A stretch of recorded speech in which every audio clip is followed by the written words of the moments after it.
Apa bedanya ketika kita mengasihi seseorang dan tidak? Memiliki harapan dan mimpi atau tidak? Jika toh pada akhirnya kita hanya akan menjadi makanan cacing dan tidak lebih dari itu. Saudara pendengar, bersama dengan saya Oti Priambodo dalam program Jalan 66. Program yang memberikan pengetahuan Alkitabiah dan menyuguhkan kepada kita suatu jalan kepada keselamatan. Saat ini kita akan memasuki rangkaian pembelajaran tentang Injil, yaitu Kitab Yohanes. Dan hari ini kita akan memberikan perhatian kita dalam Yohanes pasal yang ketiga. Bersama dengan saya ada Bapak Yohanes yang akan memberikan kepada kita sebuah tema, reinkarnasi atau lahir kembali. Inilah pertanyaannya. Pernahkah saudara mendengarkan tentang kehidupan masa lampau? Atau apakah kita hanya akan hidup dalam satu kehidupan saja? Seorang pengajar agama mengambil keputusan untuk berbicara dengan Yesus mengenai hal supranatural. Tetaplah bersama dengan kami, para pendengar terkasih, dan kita akan mendengarkan percakapan yang luar biasa mengenai pentingnya pertobatan. Pendengar terkasih, tentu saudara pernah mendengar tentang istilah reinkarnasi, kebangkitan kembali, dan terkadang kita menjadi pusing dengan semuanya ini. Apa yang Alkitab ajarkan terkait dengan hal ini? Apakah Alkitab mengajarkan kepada kita tentang reinkarnasi atau lahir kembali? Mari kita mengamati bagian dari firman Tuhan yang terdapat dalam Yohanes pasal 3. Dan banyak hal yang perlu kita pelajari bersama. Kita akan mulai dari ayat yang pertama yang berbunyi sebagai berikut. Adalah seorang Farisi yang bernama Nikodemus, seorang pemimpin agama Yahudi. Ia datang pada waktu malam kepada Yesus dan berkata, "Rabi, kami tahu bahwa engkau datang sebagai guru yang diutus oleh Allah. Sebab tidak ada seorang pun yang dapat mengadakan tanda-tanda yang engkau adakan itu jika Allah tidak menyertainya." Dari sini kita dapat memperhatikan bahwa sebenarnya ada dua kelompok orang Yahudi, yaitu yang lebih religius dan yang mengikuti hukum Taurat dengan literal, yaitu kelompok orang Farisi. Nikodemus merupakan seorang pemimpin agama Yahudi yang mungkin saja ingin menyembunyikan wajahnya dari orang-orang di sekitarnya, sehingga ia memutuskan untuk datang dan berbicara dengan Yesus pada malam hari. Ia mencoba untuk berbicara dengan Yesus karena ia kagum melihat tanda-tanda yang diadakan oleh Yesus. Nikodemus merupakan seseorang yang tulus dan jujur, dan ia merupakan seseorang yang ingin tahu tentang kebenaran mengenai apa yang terjadi. Akhirnya ia pun berbicara dengan Yesus dan mencurahkan isi hatinya. Kekaguman Nikodemus terhadap Yesus nampak dari ekspresi dari apa yang ia ucapkan. Ia berkata bahwa tidaklah mungkin Yesus dapat melakukan segala sesuatu yang ia perbuat jika Allah tidak menyertainya.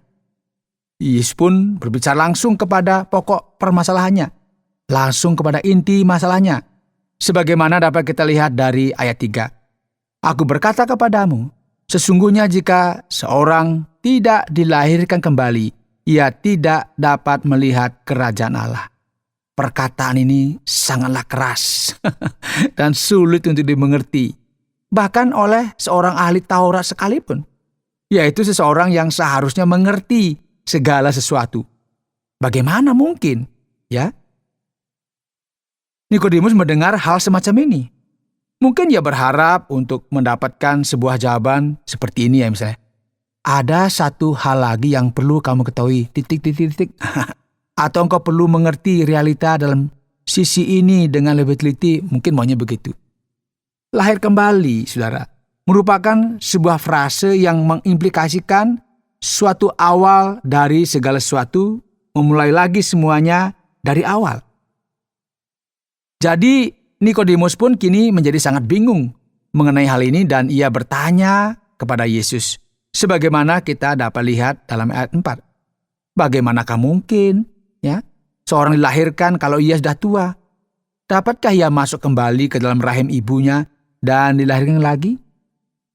Saudara, Nikodemus tidak mengerti perkataan Yesus. Dengan kata lain, ia berkata, "Oke, Yesus, apa yang hendak engkau katakan mengenai hal ini? Karena hal ini tidak mungkin terjadi." Dan semua orang tahu bahwa reinkarnasi merupakan sesuatu yang tidak mungkin.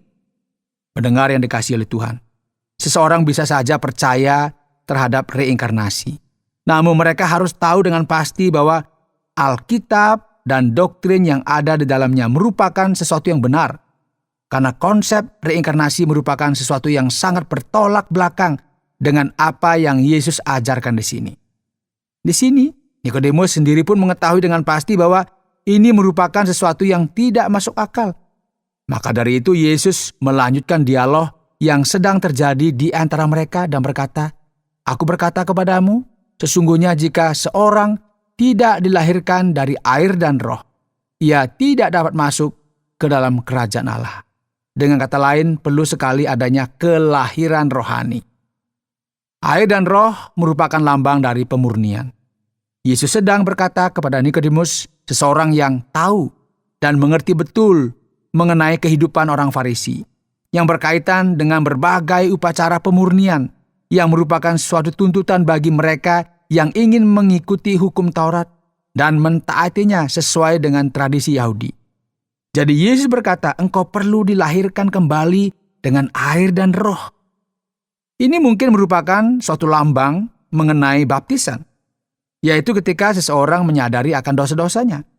Yesus berkata lagi, apa yang dilahirkan dari daging adalah daging. Dengan kata lain, Yesus sedang berkata kepadanya bahwa kelahiran secara fisik bukanlah yang penting.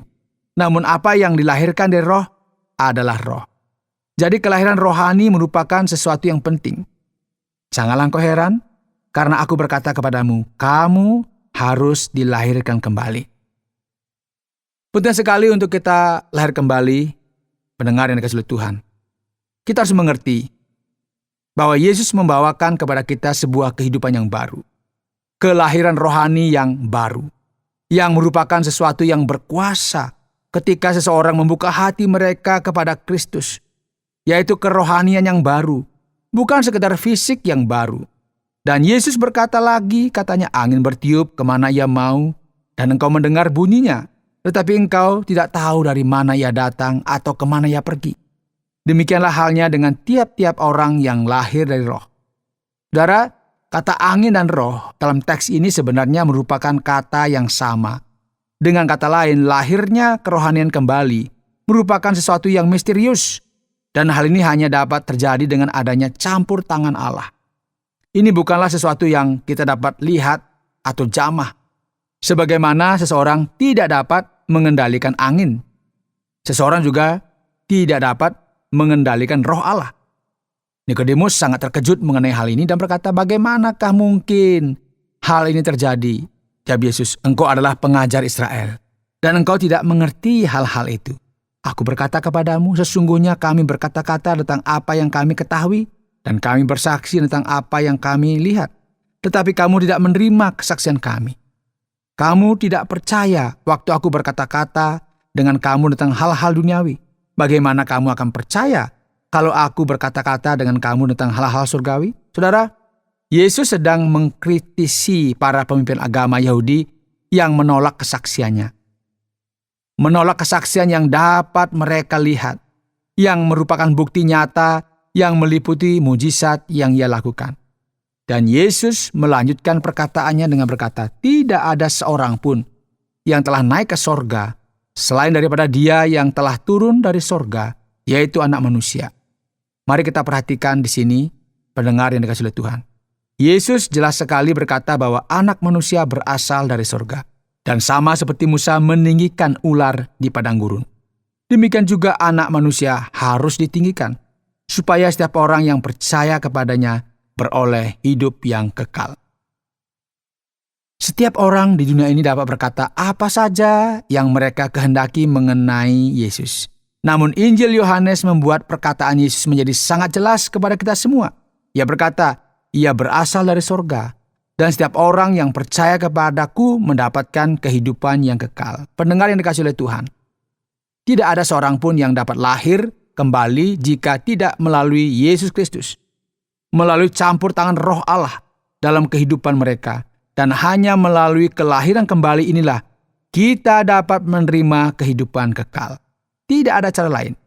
Dan hal ini dijelaskan dengan sangat jelas dalam ayat Alkitab yang sangat terkenal yang muncul pada bagian ini ketika Yesus menjelaskannya kepada Nikodemus. Yesus berkata, "Karena begitu besar kasih Allah akan dunia ini, sehingga ia telah mengaruniakan anaknya yang tunggal, supaya setiap orang yang percaya kepadanya tidak binasa, melainkan beroleh hidup yang kekal. Sebab Allah mengutus anaknya ke dalam dunia bukan untuk menghakimi dunia, melainkan untuk menyelamatkannya oleh Dia." Kemudian ayat 18 berkata, "Barang siapa percaya kepadanya, ia tidak akan dihukum.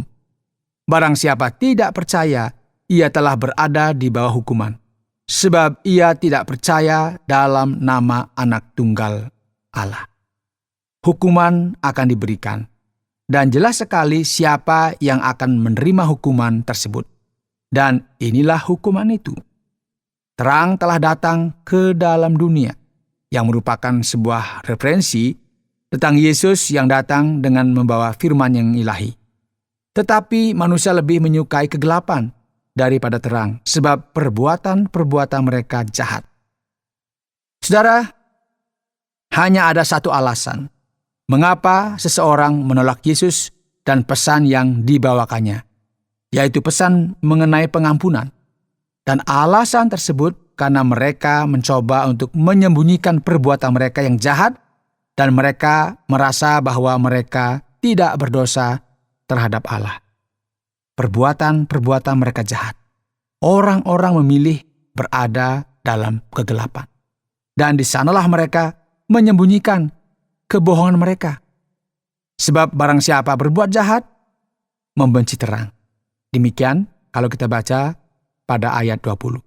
Dan tidak datang kepada terang itu supaya perbuatan-perbuatannya yang jahat itu tidak nampak. Tetapi barang siapa melakukan yang benar, ia datang kepada terang supaya menjadi nyata bahwa perbuatan-perbuatannya dilakukan dalam Allah. Pendengar yang dikasihi oleh Tuhan, penting sekali untuk kita berpikir kembali dan merenungkan kehidupan kita masing-masing. Sudahkah saudara lahir baru? Ataukah saudara justru berharap untuk berreinkarnasi? Jika saudara mengharapkan hal ini, yaitu reinkarnasi, teruslah berharap sampai saudara mati, karena hal ini tidak akan pernah terjadi. Ingatlah, kita hanya hidup satu kali saja. Dan kita harus hidup dengan penuh tanggung jawab. Karena Yesus telah mati untuk menyelamatkan umat manusia. Dan Anda dan saya merupakan bagian dari umat manusia. Jadi kita perlu menyadari bahwa Yesus adalah Tuhan dan Juru Selamat. Kemudian saudara, pada bagian akhir dari pasal 3 ini, Yohanes Pembaptis akan memberikan konfirmasi secara jelas bahwa Yesus Kristus adalah Sang Mesias. Dan ia berkata, "Aku bukan Mesias, tetapi aku diutus untuk mendahuluinya." Dan di akhir pasal 3 ini, kita akan melihat penekanan dari apa yang telah kita dengar sebelumnya. Bapa mengasihi anak dan telah menyerahkan segala sesuatu kepadanya. Dan ayat 36 berkata, "Barang siapa percaya kepada anak, ia beroleh hidup yang kekal. Tetapi barang siapa tidak taat kepada anak, ia tidak akan melihat hidup, melainkan murka Allah tetap ada di atasnya." Saudara, jadi penting sekali bagi kita untuk berhenti sejenak dan mulai berpikir mengenai keputusan yang kita akan buat dalam kehidupan ini. Karena pada akhirnya kita akan berbicara tentang reinkarnasi atau tentang lahir kembali. Dan ini merupakan pertanyaan yang besar. Anda sedang mendengarkan program Jalan 66 dalam rangkaian kisah Injil Yohanes pasal yang ketiga yang telah dijelaskan oleh Pak Yohanes dengan topik reinkarnasi atau lahir kembali. Inilah pertanyaannya.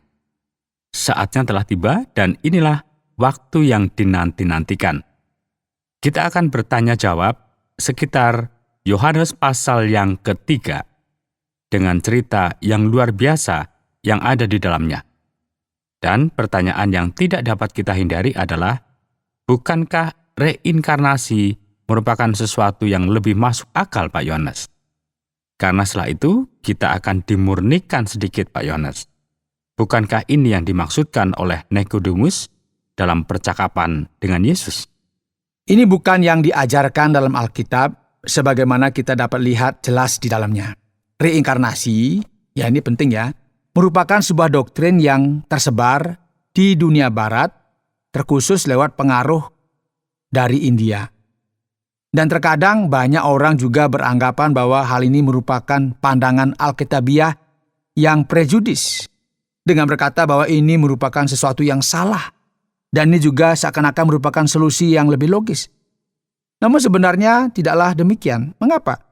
Karena reinkarnasi sebenarnya merupakan suatu gagasan bahwa seseorang dimurnikan sedikit demi sedikit dalam setiap kehidupan yang mereka jalani dengan menjauhi yang jahat dan melakukan apa yang baik.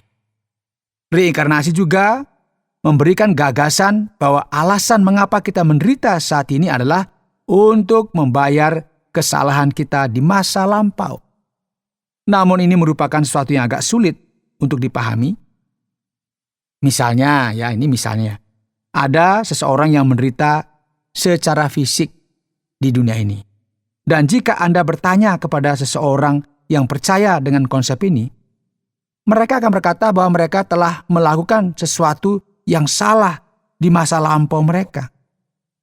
Jika benar demikian, bahwa mereka menderita atas perbuatan yang telah mereka lakukan pada masa lampau, dan ini terjadi supaya mereka membayar dosanya, maka apa yang merupakan sesuatu yang logis yang perlu kita lakukan? Sederhananya, tidak perlu kita tolong orang tersebut, ya kan? Karena jika kita meringankan penderitaan mereka, sementara penderitaan ini adalah untuk membayar dosa mereka, maka yang terjadi adalah mereka akan lebih menderita dalam kehidupan nantinya. Jika memang ini yang benar, maka dunia kita ini akan menjadi dunia yang sangat kacau, karena tidak akan ada tempat lagi untuk berbuat baik. Namun pada saat yang bersamaan, seseorang yang percaya akan reinkarnasi, percaya bahwa mereka perlu menolong orang lain. Karena jika mereka tidak menolong orang lain, maka mereka tidak akan menjadi makhluk yang lebih tinggi derajatnya. Jadi sekarang kita menjadi apa? Pusing kan? Karena jika saya menolong seseorang yang menderita, maka saya yang diuntungkan. Namun orang yang kita tolong tidak akan membayar dosanya. Sekarang jika saya mengakibatkan orang menderita, mereka akan membayar dosanya. Namun kini saya yang harus membayar dosa saya nanti. Jadi sistem ini merupakan sistem yang sangat rumit. Bersamaan dengan ini, susah sekali untuk percaya bahwa kehidupan ini semakin lama semakin meningkat atau semakin baik. Karena kita bisa melihat dengan jelas bahwa yang terjadi tidaklah seperti itu. Dunia ini tidak semakin meningkat dalam hal moral. Dan tidak ada seorang pun yang mengingat apa yang terjadi dalam kehidupan mereka sebelumnya, kecuali tentang gagasan yang diberikan, dan seharusnya kita mengingatnya. Jadi ini sekolah reinkarnasi yang membuat seseorang lupa akan segala sesuatu yang telah mereka pelajari sebelumnya. Maka dari itu, reinkarnasi bukan merupakan gagasan yang masuk akal sedikit pun. Lalu bagaimana dengan lahir kembali seperti yang Yesus ajarkan, Pak Yohanes? Bagaimanakah hal ini akan terjadi? Kelahiran kembali yang Anda tanyakan ini sebetulnya sudah dijelaskan di sini. Yesus berkata bahwa ini tidak ada hubungannya dengan kelahiran daging. Namun ini merupakan kelahiran secara roh. Dengan kata lain, seseorang perlu untuk lahir kembali. Hal ini hanya terjadi ketika seseorang datang kepada terang itu, ketika seseorang menyadari bahwa mereka adalah orang yang berdosa. Dan mereka berhutang dosa kepada Allah, dan mereka menerima pengampunan yang ditawarkan oleh Yesus melalui kematiannya di kayu salib dan kebangkitannya. Dan siapa saja yang percaya akan hal ini akan mengalami sebuah kelahiran baru dalam rohnya.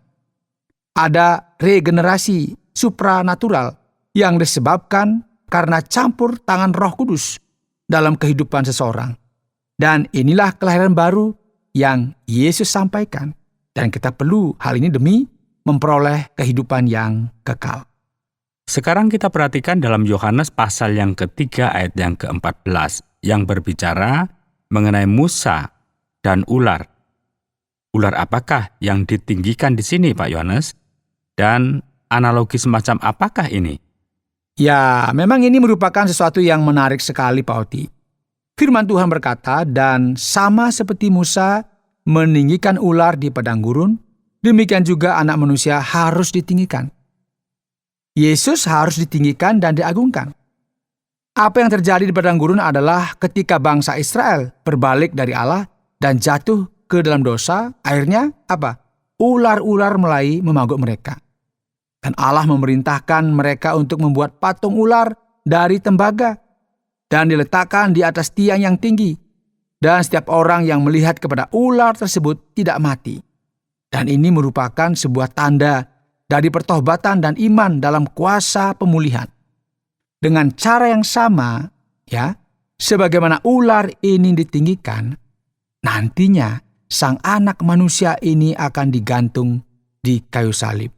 Dan barang siapa yang memandangnya dan beriman kepadanya akan diampuni dan dipulihkan. Mereka akan menerima keselamatan dan kehidupan kekal sebagaimana yang telah dijanjikan oleh Yesus. Lantas mengenai kehidupan kekal yang disebutkan dalam bagian ini, kehidupan kekal apakah, Pak Yohanes? Dan apa yang bisa kita harapkan dari kehidupan kekal ini? Pak Oti, ini merupakan sesuatu yang menarik. Alkitab berkata bahwa Allah menempatkan kehidupan kekal dalam hati kita. Dan tidak ada seorang pun yang pernah puas dengan gagasan mengenai kematian. Jadi apalah arti kehidupan yang seperti ini? Apa bedanya kita mengasihi seseorang atau tidak? Memiliki harapan dan mimpi atau tidak? Jika toh pada akhirnya kita hanya akan menjadi makanan cacing dan tidak lebih dari itu. Sebenarnya ada sesuatu yang lebih dari sekedar ini. Jadi kecemasan dan keinginan ini senantiasa ada dalam hati setiap orang. Keinginan untuk hidup dalam kehidupan yang lebih dari sekedar ini. Dan keinginan ini berakar di dalam hati kita. Jadi Alkitab berkata bahwa jalan kepada kehidupan yang melampaui kehidupan kita ini adalah jalan kepada Allah. Yang hanya bisa kita lalui melalui Kristus. Dan kini penting sekali untuk kita menggarisbawahi bahwa kehidupan kekal tidak sekedar berarti hidup selama-lamanya. Karena tidak ada seorang pun yang dapat hidup selama-lamanya dalam keadaan yang rusak seperti ini. Dan lebih baik untuk tidak hidup selama-lamanya di dunia yang jahat ini. Kehidupan kekal berarti sebuah kehidupan yang memiliki kualitas yang berbeda. Kita akan hidup dalam kepenuhan, kepuasan yang kekal dan absolut. Menjadi seperti apa yang Allah rencanakan sebelumnya. Dan inilah yang kita peroleh melalui Kristus. Satu pertanyaan yang terakhir, Pak Yohanes, apakah Yesus berkata bahwa ia berasal dari sorga? Padahal ia sendiri lahir di Bethlehem, di Yehuda. Ya, Pak Oti, ini merupakan sebuah misteri besar mengenai Kristus. Inilah mengapa kita perlu mengerti bahwa Kristus merupakan seseorang yang berbeda. Mengapa? Karena ia tidak hanya Yesus yang lahir di Bethlehem, namun ia juga adalah Sang Ilahi. Inilah mengapa kita berbicara tentang penjelmaan Yesus menjadi manusia. Yesus merupakan pribadi kedua dalam Trinitas. Yesus adalah Sang Anak dan Ia telah ada sejak semula. Dan atas kehendak-Nya, atas kehendak ilahinya, Ia memilih untuk masuk ke dalam sejarah dan membawa keselamatan bagi kita. Oleh karena itu, eksistensi Yesus tidak dimulai ketika Natal, karena Ia sudah ada sejak mulanya dan Dia akan senantiasa ada sampai selama-lamanya. Sekarang mari kita beranjak kepada bagian terakhir dari semuanya ini. Hari ini dalam program Jalan 66, kita telah mempelajari bersama kitab Yohanes pasal yang ketiga. Terima kasih ya, pendengar yang setia bersama dengan kami yang penuh dengan perhatian. Dan kita ingat tema kita hari ini adalah, masih ada ingat? Ya betul, reinkarnasi atau lahir kembali. Saudara telah melihat bagaimana Yesus berbicara kepada Nikodemus mengenai lahir kembali, dan bagaimana Yohanes Pembaptis juga menyaksikan bahwa memang benar Yesus adalah anak Allah, dan Ia datang untuk memberikan kepada kita hidup yang kekal. Jadi pendengar yang dikasihi oleh Tuhan, masalah hidup dan mati sungguh menarik perhatian kita. Dalam kehidupan, kita dilahirkan, namun kita juga dapat mati secara rohani. Setiap orang yang lahir, mereka hanya lahir satu kali saja dan akan mati 2 kali. Namun setiap orang yang lahir 2 kali akan mati 1 kali saja. Inilah mengapa mereka yang telah lahir secara rohani akan lahir kembali dan tidak akan pernah mati kembali. Dan mereka akan hidup selama-lamanya dalam kekekalan, sebagaimana yang Yesus telah janjikan. Saudara pendengar, karena waktu yang tidak memungkinkan, kita akhiri program Jalan 66 kali ini.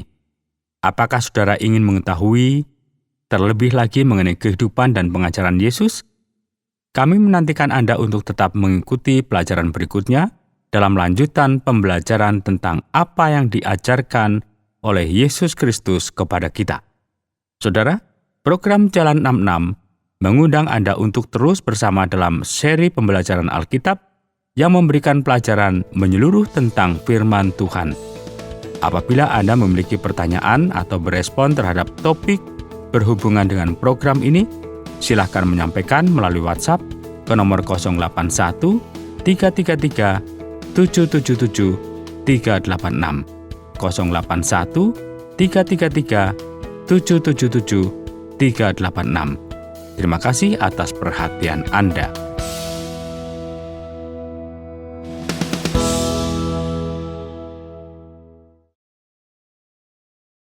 Terima kasih Anda sudah mengikuti program kami. Jika Anda diberkati, jangan lupa like, komen, dan share supaya Anda tidak ketinggalan setiap program terbaru kami. Jangan lupa juga untuk subscribe channelnya dan nyalakan loncengnya. Jika Anda ingin mendukung pelayanan kami, bisa melalui rekening kami berikut ini atau menghubungi kami di sini.